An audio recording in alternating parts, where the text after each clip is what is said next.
Welcome back. Currently about half of the kids in foster care in Michigan end up reunifying with their biological parents.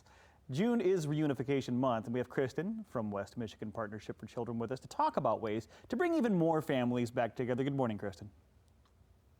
Good morning. Thanks for having me on. Well, thanks for being here. Tell us about Reunification Month and specifically what you guys do. Your goal really is to reunify these kids with their parents.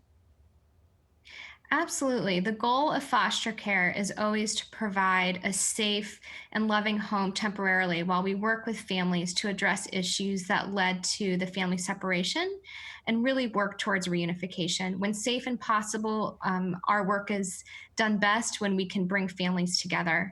And during Reunification Month in June, we celebrate those families that have been able to reunify. We hope that their stories will inspire others who are going through the process that they can reunify too. And we're also celebrating the work of all of those who help support the family in that process. Well, let's talk about those people who support the family in the process and the challenges that these families face.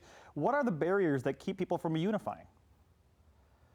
Sometimes we see things like substance abuse or lack of affordable housing can be issues that are impediments to reunification. We have a really strong collaboration in Kent County amongst public and private service providers that really team together to try and help families bust barriers that may be in their way and impeding removal.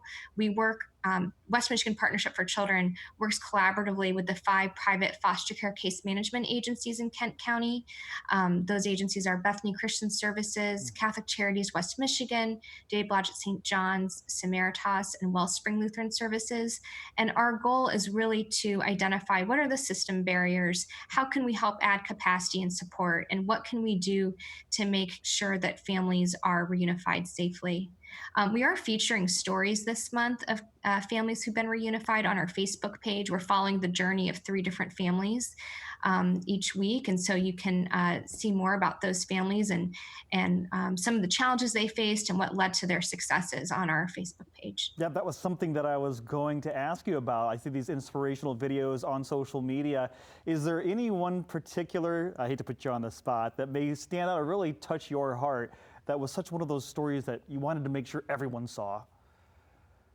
I will say just briefly, last year, we were able to do these celebrations in person. And we were able to do that at the zoo and bring all these families together. And I love being able to be in proximity with people and give the families hugs. So I am missing that this year, but following the stories, hearing their stories on and seeing them on Facebook has also just really brought great joy. And so we featured 3 different families so far. This week we featured the story of the Hammond family and their reunification. I think what I've enjoyed about this process is, we always want to celebrate successes, but we also want to learn when we're not able to do things well too. And so these families have been really vulnerable and courageous in sharing, this is what worked and this is what didn't. And so I know the Hammond family shared, that Sarah Hammond shared, there was some judgment when she was in this process, and that was hard for her to overcome. But ultimately, the support that she got from the service providers and her, her own internal work are really what helped her get through the process.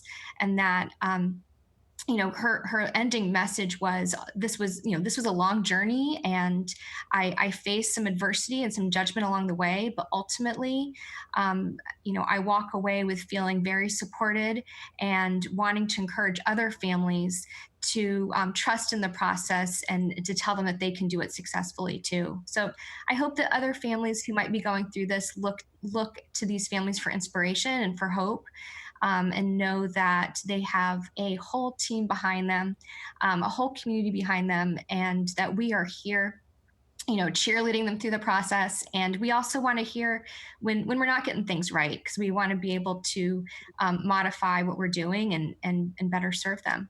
Kristen, we can't thank you enough for the time. Kristen Peck, she's the CEO of West Michigan Partnership for Children. You want to learn more about this organization, WMPC.care, not .com, WMPC.care, or as you heard Kristen mention, you can follow them on Facebook and see just so many great inspirational stories that really could inspire you and touch your heart. Thanks for joining us again, Kristen.